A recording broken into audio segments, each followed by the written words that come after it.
Hello friends, welcome back to this new concept of Techflora. I'm Bindu Joseph from Kozhikode. ഇന്ന് നമുക്ക് എല്ലാവർക്കും ഇഷ്ടപ്പെട്ട ഒരു ടോപ്പിക്കുമായാണ് എൻ്റെ വരവ്. ഇന്ന് മാങ്ങാ വിശേഷങ്ങളാണ്. എന്തുകൊണ്ടാണ് നമ്മുടെ ദേശീയ ഫലമായിട്ട് മാങ്ങയെ പ്രഖ്യാപിച്ചിരിക്കുന്നത്? അതിൻ്റെ അല്ലെങ്കിൽ മാവിൻ്റെ സംരക്ഷണ രീതികൾ എന്തെല്ലാം? എങ്ങനെയാണ് മാവിനെ സംരക്ഷിക്കേണ്ടത്? അതിൻ്റെ ഫലം നമ്മൾക്ക് ഭക്ഷിക്കാനാവുക? ഇതെല്ലാമാണ് ഇന്നത്തെ നമ്മുടെ ചർച്ചാ വിഷയം. അതിനു മുമ്പ് ഈ ടെക്ഫ്ലോറ ചാനൽ ആദ്യമായാണ് നിങ്ങൾ വീഡിയോ കാണുന്നതെങ്കിൽ ആ സബ്സ്ക്രൈബ് ബട്ടൺ ഒന്ന് അമർത്തുക. അതിൻ്റെ തൊട്ട് താഴെ വരുന്ന ബെൽ ഐക്കൺ കൂടി ഒന്ന് പ്രസ് ചെയ്താൽ നമ്മുടെ ലേറ്റസ്റ്റ് വീഡിയോസിന് നോട്ടിഫിക്കേഷൻ ലഭിക്കുകയായി. നമുക്ക് നോക്കാം എന്തുകൊണ്ടാണ് ദേശീയ ഫലമായി അല്ലെങ്കിൽ നാഷണൽ ഫ്രൂട്ടായി മാങ്ങയെ പ്രഖ്യാപിച്ചിരിക്കുന്നത്. അതായത് എണ്ണിയാൽ ഒടുങ്ങാത്ത സവിശേഷതകളുള്ള ഫലമാണ് മാങ്ങ. അതുകൊണ്ട് തന്നെയാണ് ഇതിനെ നാഷണൽ ഫ്രൂട്ടായിട്ട് പ്രഖ്യാപിച്ചിരിക്കുന്നതും. നമുക്ക് നോക്കാം ഇതിൻ്റെ സവിശേഷതകൾ എന്തൊക്കെയാണ്. ഇത് കൊളസ്ട്രോൾ കുറയ്ക്കാൻ നമ്മൾ സഹായിക്കുന്നുണ്ട്. ഒരുപാട് ഫൈബർ അടങ്ങിയിരിക്കുന്നത് കൊണ്ട് തന്നെ നമ്മുടെ ഡൈജഷനെ ഒരുപാട് പ്രൊമോട്ട് ചെയ്യുന്നു. നമ്മുടെ കണ്ണിൻ്റെ എഫിഷ്യൻസി കൂട്ടുന്നുണ്ട്. മാത്രമല്ല ഇത് നമുക്ക് യൂത്ത്ഫുൾ ആയിട്ടുള്ള നല്ല സ്കിൻ പ്രൊവൈഡ് ചെയ്യുന്നുണ്ട്. മെമ്മറി പവർ നമുക്ക് വർദ്ധിക്കാനായിട്ടുള്ള സവിശേഷത അടങ്ങിയ ഒരു ഫലമാണ് മാങ്ങ എന്ന് പറയുന്നത്.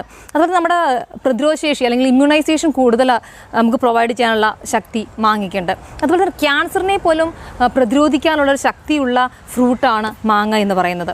അതെ, ഇതുപോലെ ഒരുപാട് ബ്രെയിൻ ഫങ്ഷനും അല്ലെങ്കിൽ മെമ്മറി പവറിനും എല്ലാത്തിനും നമുക്ക് പ്രൊമോട്ട് ചെയ്യുന്ന ഒരു സവിശേഷതയായ ഫ്രൂട്ടാണ് മാങ്ങ. അതുകൊണ്ട് തന്നെയാണ് ഇതിനെ നമ്മൾ നാഷണൽ ഫ്രൂട്ടായിട്ട് പ്രഖ്യാപിച്ചിരിക്കുന്നത്. ചില മാവുകൾ അതിൻ്റെ ദേശപ്പെരുമ കൊണ്ട് ഫേമസ് ആയിരിക്കും.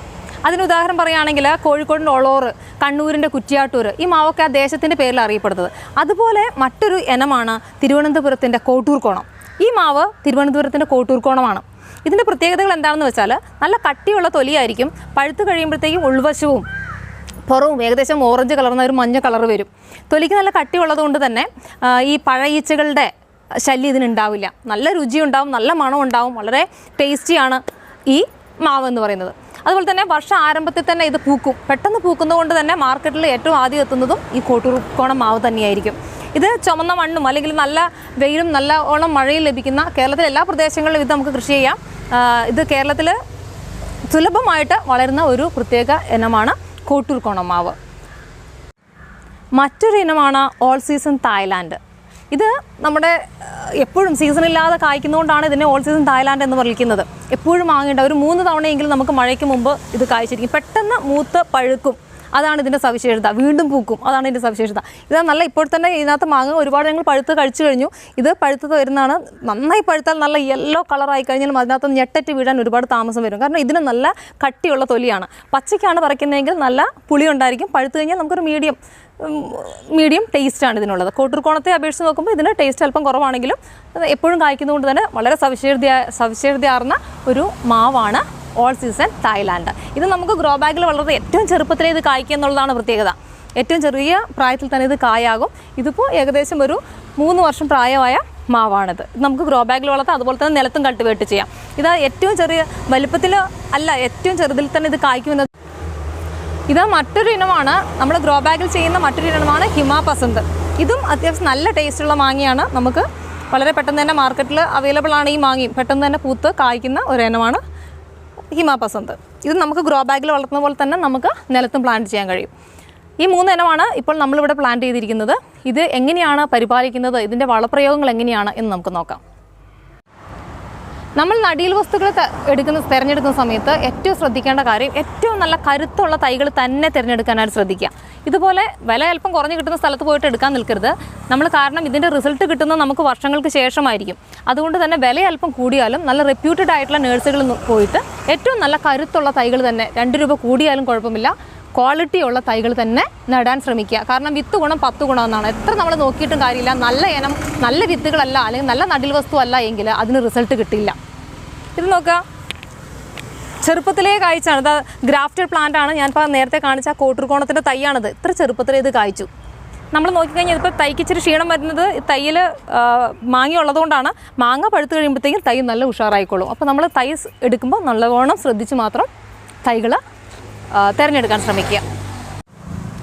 നമുക്ക് സ്ഥലം നടാനായിട്ട് ബുദ്ധിമുട്ടുള്ളവർക്ക് അല്ലെങ്കിൽ സ്ഥലപരിമിതി ഉള്ളവർക്ക് നമുക്ക് ഗ്രോ ബാഗിൽ ഇതുപോലെ നമുക്ക് ഏത് മാവുകൾ ഗ്രാഫ്റ്റഡ് ആണെങ്കിലും ബഡ് ആണെങ്കിലും ഇതുപോലെ നമുക്ക് ഗ്രോ ബാഗിൽ കുറേ കാലം വളർത്താൻ കഴിയും. ഇതിപ്പോൾ ഇരിക്കുന്നത് 30x30 സൈസാണ്. 30 സൈസ് ഗ്രോ ബാഗിൽ ഈ ഒരു സൈസിൽ വരെ നമുക്ക് വളർത്താൻ കഴിയും. പിന്നെ ഗ്രോ ബാഗിലാണ് വളർത്തുന്നതെങ്കിൽ ചെടിയുടെ വളർച്ചയ്ക്കനുസരിച്ച് ഇനിയിപ്പോൾ അടുത്ത കൊല്ലം ആകുമ്പോഴത്തേക്ക് ഈ ഗ്രോ ബാഗ് ഒന്നുകൂടെ ഇതിൻ്റെ വലുതിലേക്ക് മാറ്റണം.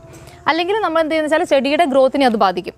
ഇതുപോലെ നമുക്ക് ഗ്രോ ബാഗിലും കൃഷി ചെയ്യാം, നിലത്തും കൃഷി ചെയ്യാം. നിലത്താണ് കൃഷി ചെയ്യുന്നതെങ്കിൽ കറക്റ്റ് ഡിസ്റ്റൻസ് ഉണ്ടായിരിക്കണം. ഒരു 9 മീറ്റർ അകലെങ്കിലും ഓരോ മാവുകൾ തമ്മിൽ ഉണ്ടായിരിക്കണം.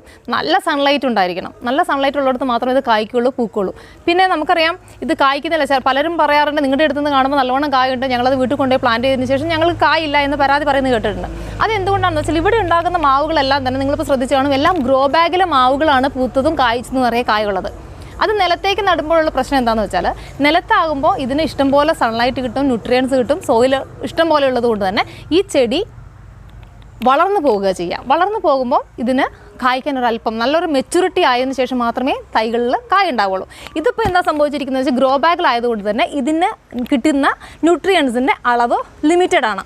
അപ്പോൾ തന്നെ ചെടിക്ക് ഷോക്കുകൾ ഉണ്ടാവും. ചെടിക്ക് എപ്പോഴും ഏതൊരു ഫ്രൂട്ട് ഉണ്ടാവുന്നതിനാവട്ടെ അല്ലെങ്കിൽ പൂക്കുന്ന ചെടികളാവട്ടെ ഇതിനൊരു ഷോക്ക് ഉണ്ടാകുമ്പോൾ മാത്രമേ ഇത് കായ്ക്കുകയും പൂക്കുകയും ചെയ്യുള്ളൂ. അപ്പോൾ പണ്ട് കാലത്ത് പറയുന്നുണ്ട്, അല്ലെങ്കിൽ ഇപ്പോഴും പറയാറുണ്ട്, ഒരു മാവ് പൂക്കുന്നില്ല എങ്കിൽ ഇതിനെ നമ്മൾ ഹാമറിങ് ചെയ്താൽ മതി എന്ന്. ഹാമറിങ് ചെയ്യുന്നത് നമ്മൾ ചുറ്റിക എടുത്തിട്ട് അതിൻ്റെ പാർശ്വഫലങ്ങളെല്ലാം അടിക്കുക, അതിനെ നോവിക്കുക എന്നുള്ളതാണ്. അതല്ലെങ്കിൽ മോതിരവള ഇടുക എന്ന് പറഞ്ഞൊരു സംഭവമുണ്ട്. അതിൻ്റെ ഈ സ്റ്റം പാർട്ടിൽ അതിൻ്റെ തൊലി കട്ട് ചെയ്തിട്ട് ഒരു മോതിരവളയം പോലെ ക്രിയേറ്റ് ചെയ്യുന്നൊരു രീതിയിൽ. ഇതെല്ലാം ചെടിക്ക് ഷോക്ക് ലഭിക്കാൻ വേണ്ടിയിട്ടാണ്. ഷോക്ക് കിട്ടിയാൽ മാത്രം ഇത് പൂക്കുകയുള്ളൂ, ഇത് കായ്ക്കുള്ളൂ. അതുകൊണ്ടാണ് ഇതെല്ലാം ചെയ്യാൻ പറ്റുന്നത്. പക്ഷേ ഈ ഹാമറിങ് രീതിയും അല്ലെങ്കിൽ മോതിരവളയെല്ലാം ചെടിക്ക് ദോഷമായിട്ടാണ് ഞങ്ങൾക്ക് കണ്ടിരിക്കുന്നത്. ഞങ്ങൾ വർഷങ്ങളായിട്ട് ഇത് ചെയ്തിട്ട് ഞങ്ങൾക്കതൊരു നല്ലൊരു റിസൾട്ട് ചെടിക്ക് ദോഷമായിട്ടാണ് അത് കണ്ടിരിക്കുന്നത്. അതുകൊണ്ട് നമ്മൾ ചെയ്യുന്നത് എന്താണെന്ന് വെച്ചാൽ ചെടി നിലത്താണ് നിങ്ങൾ പ്ലാന്റ് ചെയ്തിരിക്കുന്നതെങ്കിൽ ആ ചെടി പൂക്കേണ്ട സമയമാകുമ്പോൾ നിങ്ങൾ കുറച്ച് വാട്ടറിങ് കുറയ്ക്കുക. വാട്ടറിങ് കുറയ്ക്കുന്ന സമയത്ത് ചെടിക്ക് ഷോക്ക് വരും. ആ ഷോക്കിൽ നിന്ന് അത് പൂക്കും, പൂത്ത് കഴിഞ്ഞാൽ അത് കായ്ക്കും. അങ്ങനെ ചെയ്ത് കഴിഞ്ഞാൽ നമുക്ക് ചെടി കായ്ക്കാനായിട്ട് ഇത് സഹായിക്കും. പിന്നെ ഇത് നമ്മൾ നിലത്താണ് പ്ലാന്റ് ചെയ്യുന്നതെങ്കിൽ നമ്മളൊരു 60 സെൻറ്റിമീറ്റർ താഴ്ചയും 60 സെൻറ്റിമീറ്റർ വീതിയുള്ളൊരു കുഴി എടുക്കുക. എന്നിട്ട് ഈ കുഴിയിൽ നിന്ന് കോരിയിട്ടിരിക്കുന്ന മണ്ണിൻ്റെ ഒരു ഹാഫ് പാർട്ട് നമ്മളൊരു ഭാഗത്ത് കൂട്ടിയിടുക. അതിനകത്തേക്ക് ഒരു കൊട്ട ചാണകപ്പൊടി നന്നായിട്ട് മിക്സ് ചെയ്യുക. കൂടെ ഒരു 250 ഗ്രാം വേപ്പിൻ പിണ്ണാക്ക്. വേപ്പിൻ പിണ്ണാക്ക് എന്താണെന്ന് വെച്ചാൽ കീടങ്ങളൊന്നും വരാതിരിക്കാനുള്ളതാണ് ഈ വേപ്പിൻ പിണ്ണാക്ക്. പിന്നെ ഒരു കൊട്ട ആറ്റുമണൽ, പൂഴി എന്നൊക്കെ പറയുന്ന സാധനം, ആറ്റുമണൽ. ഇതൊന്നും കൂടി നന്നായി മിക്സ് ചെയ്യുക. അതായത് മണ്ണ്, മണൽ, ചാണകപ്പൊടി, പിന്നെ വേപ്പിൻ പിണ്ണാക്ക്, പിന്നെ ഒരു കിലോ എല്ലുപൊടി. എല്ലുപൊടി എന്ന് പറയുമ്പോൾ കറക്റ്റായിട്ട് ശ്രദ്ധിക്കുക, പൂപ്പലില്ലാത്തത് തന്നെ സെലക്ട് ചെയ്യുക, എടുക്കുക. നമ്മൾ വില ഇച്ചിരി കൂടിയാലും വില കുറഞ്ഞ സാധനങ്ങൾ നമ്മൾ കൃഷി ചെയ്യാൻ എടുത്തു കഴിഞ്ഞാൽ പല ദോഷങ്ങൾ വരും. അപ്പോൾ നമ്മൾ സാധനങ്ങൾ എടുക്കുന്ന സമയത്ത് വില കുറവല്ല നോക്കേണ്ടത്, ക്വാളിറ്റിയാണ് നോക്കേണ്ടത്. അപ്പം നല്ല പൂപ്പലില്ലാത്ത എല്ലുപൊടിയാണെങ്കിൽ എല്ലുപൊടി, ഇത്രയും സാധനങ്ങൾ നമ്മൾ മിക്സ് ചെയ്യുക. നമ്മൾ കുഴിയിൽ നിന്ന് കോരിയെടുത്ത മണ്ണിൻ്റെ പകുതി, ചാണകപ്പൊടി, എല്ലുപൊടി, വേപ്പിൻ പിണ്ണാക്ക്, മണൽ, ഇത് നന്നായി മിക്സ് ചെയ്തതിന് ശേഷം ഈ കുഴിയുടെ ഒരു 1/4 ഭാഗം അല്ലെങ്കിൽ ഒരു അര പാട്ട് നമ്മൾ ഈ മിക്സ് ചെയ്ത മിശ്രിതം അടിയിൽ നിറയ്ക്കുക. അതിനുശേഷം കൂട് കീറിയതിന് ശേഷം വേര് പൊട്ടാതെ ചെടി പോലും അറിയാതെ നല്ല സൂക്ഷിച്ച് ഈ ചെടി ഇതിനകത്തേക്ക് വെക്കുക. എന്നിട്ട് വീണ്ടും ബാക്കി നമ്മളെ കൂട്ടി വെച്ചിരിക്കുന്ന പോട്ടിംഗ് മിശ്രിതം ഈ സൈഡിലൂടെ ഇട്ട് കൊടുക്കണം. കാരണം ഈ മണലും ചാണകപ്പൊടി ഈ മിശ്രിതം എല്ലാം സൈഡിലൂടെ വരുന്ന സമയത്ത് റൂട്ടിന് ഇത് ഒരുപാട് അബ്സോർബ് ചെയ്തെടുക്കാനും ചെടിക്ക് ഗ്രോത്തിനെ പ്രൊമോട്ട് ചെയ്യാനായിട്ട് കഴിയും. അങ്ങനെ ചെയ്ത് കഴിഞ്ഞാൽ നമ്മുടെ ചെടി നല്ല രീതിയിൽ വളർന്ന് വലുതാവും. കറക്റ്റായിട്ട് വാട്ടറിങ് കൊടുക്കുക. നല്ല സൂര്യപ്രകാശമുള്ളിടത്ത് മാത്രം പ്ലാന്റ് ചെയ്യാൻ ശ്രമിക്കുക. അപ്പം നമ്മൾ ആദ്യമായി നട്ട മാവിനുള്ള ശുശ്രൂഷകൾ വീണ്ടും നൽകണം. അല്ലെങ്കിൽ സാധാരണ നമ്മൾ മലയാളികളുടെ അവസ്ഥ എന്ന് വെച്ചാൽ നട്ട് കഴിഞ്ഞാൽ പിന്നെ അതിന് കാവറിക്കാനാണ് പോവാറ്. നമ്മൾ ചെടികളുടെ കുട്ടികളുടെ പുറകാലെ നടക്കുന്ന പോലെ ചെടികളുടെ പുറകാലെ നടന്നാലും നമുക്ക് ഈ റിസൾട്ട് കിട്ടുള്ളൂ. അപ്പോൾ നമ്മൾ ആദ്യത്തെ വളപ്രയോഗം എന്ന് പറയുന്നത് മെയ് ജൂണിലാണ്. മെയ് ജൂണിൽ മഴക്കാലം തുടങ്ങുമ്പോൾ തന്നെ നമുക്കൊരു ഒരു കൊട്ട ചാണകപ്പൊടിയും എല്ലുപൊടിയും കൂടെ നന്നായി മിക്സ് ചെയ്തിട്ട് 1 മീറ്റർ മാറിയതിന് ശേഷം ചുറ്റിൽ ഇട്ട് കൊടുക്കാം. പിന്നെ അടുത്ത വളപ്രയോഗം എന്ന് പറയുന്നത് ഒക്ടോബർ നവംബറിൽ ഇതുപോലെ തന്നെ ഒന്നുകിൽ നമ്മൾ കടലപ്പിണ്ണാക്ക് പൊടിച്ചിട്ട് ഒരു 250 കടലപ്പിണ്ണാക്ക് പൊടിച്ചിട്ട് അതും ഈ ചുറ്റിലും ഇട്ട് കൊടുത്ത് നല്ലോണം വാട്ടറിങ് കൊടുത്തു കഴിഞ്ഞാൽ ചെടി നല്ല ഉഷാറാവും. പിന്നെ ഞങ്ങളിവിടെ ഈ മാവുകൾക്ക് ഇപ്പോൾ ഈ കോട്ടൂർക്കോളത്തിനും ഓൾ സീസൺ തായ്ലാൻഡിനും ഈ ഹിമാപസന്തിനും എല്ലാം നമ്മൾ കൊടുക്കുന്നതെന്ന് വെച്ചാൽ അയർ എന്ന് പറഞ്ഞൊരു മരുന്നുണ്ട്. KV കൃഷി വിജ്ഞാന കേന്ദ്രം ഡെവലപ്പ് ചെയ്തെടുത്തതാണ്. പിന്നെ അയർന്ന് വരുന്നത് അതിനകത്ത് കാൽസ്യം ഉണ്ട്, മഗ്നീഷ്യം ഉണ്ട്, സിങ്ക് ഉണ്ട്, ബോറോൺ ഉണ്ട്, സിലിക്കൺ, അങ്ങനെ എല്ലാ ന്യൂട്രിയൻസും ഉള്ള സൂക്ഷ്മ മൂലകങ്ങൾ അടങ്ങിയ ഒരു മരുന്നാണ്, ഫെർട്ടിലൈസറാണ്. അതാണ് ഇടുന്നതെങ്കിൽ നിങ്ങൾ ചെടി നല്ലവണ്ണം നനച്ചതിന് ശേഷം ആ വെള്ളം അങ്ങ് വാർന്നതിന് ശേഷം അതിട്ട് കൊടുക്കുക. കാരണം നമ്മൾ ഈ മരുന്ന് ഇട്ടതിന് ശേഷം അല്ലെങ്കിൽ ഫെർട്ടിലൈസർ ഉപയോഗിച്ചതിന് ശേഷമാണ് വെള്ളം ഒഴിക്കുന്നതെങ്കിൽ ഇത് വെള്ളത്തിൽ അലിഞ്ഞ് ഇല്ലാണ്ടായിപ്പോൾ അതിൻ്റെ ഗുണം നഷ്ടപ്പെടും. അതുകൊണ്ട് നനച്ചതിന് ശേഷം മാത്രം അയർ എന്ന് പറയുന്ന ആ സൂക്ഷ്മമൂലകമാണെങ്കിൽ അത് നിങ്ങൾക്ക് ഉപയോഗപ്പെടുത്താം. അപ്പം ഇത്തരം രീതിയിൽ നിങ്ങൾ കൃഷി ചെയ്ത് കഴിഞ്ഞാൽ നിങ്ങൾക്ക് 100% റിസൾട്ട് ലഭിക്കുമെന്ന് ഞാൻ നിങ്ങൾക്ക് ഗ്യാരണ്ടി പറയുകയാണ്. അപ്പോൾ നമുക്ക് ഇന്നത്തെ വീഡിയോ വൈൻഡപ്പ് ചെയ്യാൻ സമയമായി. നിങ്ങളുടെ മട്ടുപ്പാവും നിങ്ങളുടെ മുറ്റവും നിങ്ങളുടെ തോട്ടവും എല്ലാം മാങ്ങ കൊണ്ട് നിറയട്ടെ, മാങ്ങാത്തോട്ടം കൊണ്ട് നിറയട്ടെ എന്ന് ആശംസിച്ചുകൊണ്ട് പുതിയ വിശേഷങ്ങളുമായി പുതിയ വീഡിയോയിൽ സന്ധിക്കുന്നവരെ ബൈ.